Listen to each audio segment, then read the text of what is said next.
berdiri dengan ribuan bayangan, berisi impianku setelah tamat SMA. Lahir dari keluarga orang tua hanya sebagai buruh tani, mungkin aku hanya bisa bermimpi bisa memakai sebuah jas dan bisa berkumpul dengan teman dari belahan Nusantara dan bisa memiliki seorang dosen. Betapa bahagia bisa menuntut ilmu di sana. Kalau aku tidak bisa melanjutkan, setidaknya menginjakan kaki ke kampus tidak apa, walau hanya sekadar melihat. Selama ini hanya bisa melihat spanduk-spanduk yang mempromosikan perguruan tinggi masing-masing. Lamunanku sudah kemana-mana, hingga kaget saat ibu memanggilku. "Bisma, ayo makan dulu." "Iya, Bu," jawabku yang lari dari lamunan. Selesai makan, aku mencoba meminta izin pada kedua orang yang aku sayang untuk melanjutkan meraih ilmu di perguruan tinggi. Tetapi, lidah sepertinya berat untuk berkata, mengingat profesi mereka yang tidak mungkin bisa membiayai. Akhirnya, aku batalkan saja, meskipun dalam hati punya keinginan yang kuat. Tapi rasa kasihan telah melebihi niatku untuk melanjutkan. Aku hanya bisa pasrah. Keesokan hari, aku berangkat sekolah yang masih ditemani lamunan untuk melanjutkan. Sampai di sekolah, aku hanya bisa mendengar teman-teman yang membicarakan kemana setelah lulus SMA. Dan aku hanya bisa terdiam dan sebagai pendengar setia. "Bisma, kamu ingin melanjutkan kemana?" tanya salah seorang temanku. Aku kaget. Aku harus menjawab apa? "Mungkin aku tidak mencari ilmu lagi, teman. Aku mau mencari uang untuk membantu adik sekolah." "Loh, Bis, kamu itu bintang kelas. Mengapa tidak mau melanjutkan?" Aku hanya kasihan dengan kedua orang tuaku. Makan saja terkadang harus puasa, apalagi untuk biaya kuliah. Mungkin itu hanya mimpi bagiku. Kata siapa hanya mimpi? Aku kaget ketika mendengar suara tersebut, yang kemudian merangkul bahuku. "Kalau ada kemauan, pasti akan ada jalan, kawan. Tak perlu sedih, siapa saja boleh kuliah.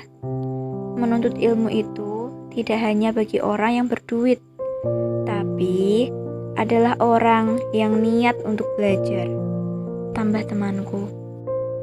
Aku hanya bisa tersenyum, seakan semua itu akan terjadi padaku. Tapi, mungkin atau tidak, hanya bisa melihat nanti.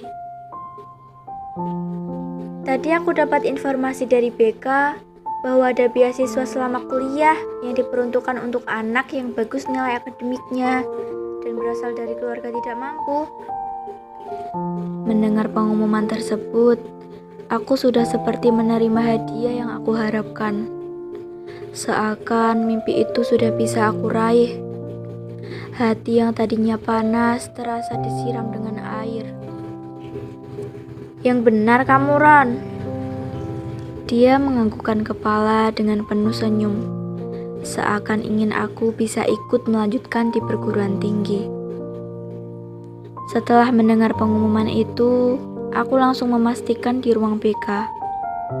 Ternyata semua itu benar.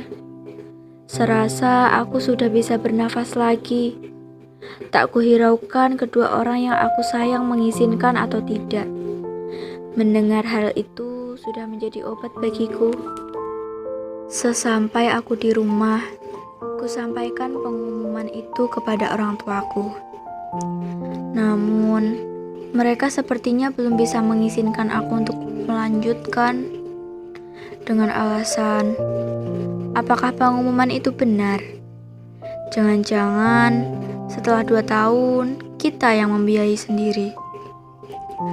Mendengar hal itu, seakan aku menciut semakin kecil, dan cahaya yang tadi terang kembali redup lagi. Karena aku belum tahu info lengkapnya bagaimana, jadi aku tidak bisa menjelaskan secara detail. Aku ingin besok kembali ke BK untuk menanyakan hal itu kepada Pak Bambang, guru BK di sekolahku.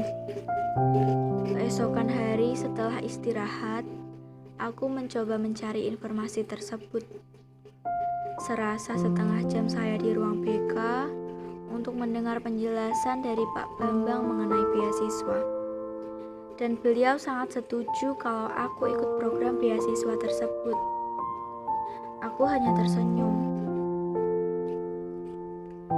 Saat keluarga sudah berkumpul, aku mencoba menjelaskan tentang beasiswa tersebut kepada orang tuaku.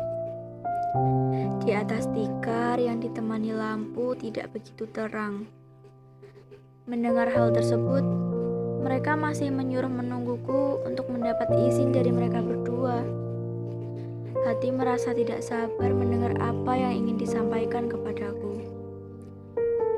Apakah aku diizinkan atau tidak?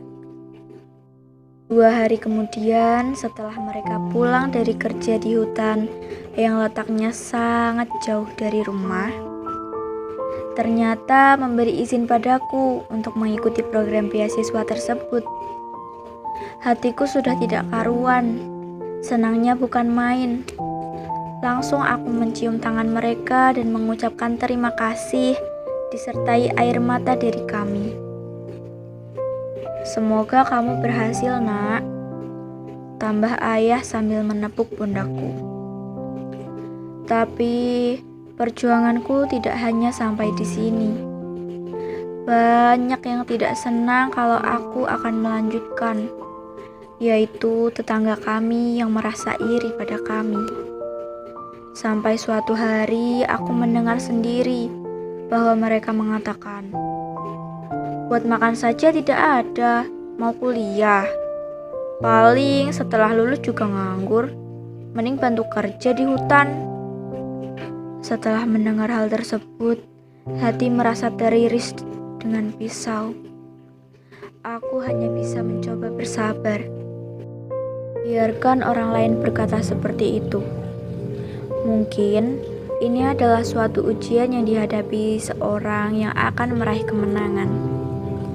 Di dalam ibadah malam yang hampir aku lakukan setiap hari, aku selipkan sebuah doa. Ya Allah, hanya kepada Engkau tempat hamba meminta pertolongan. Bukakanlah hati mereka agar tidak iri pada orang lain. Semoga dengan diterimanya saya bisa membuka hati mereka yang tertutup rapat dari cahaya. Amin. Setelah mendapat izin dari kedua orang tua, segera aku mendaftarkan diri dan mengurus berbagai persyaratan. Pengumumannya tinggal minggu depan. Hati yang bergetar terbayang pada tetangga yang selalu menggembosi agar aku tidak melanjutkan kuliah. Aku ingin buktikan kepada dunia bahwa anak buruh tani juga bisa kuliah, bisa berprestasi.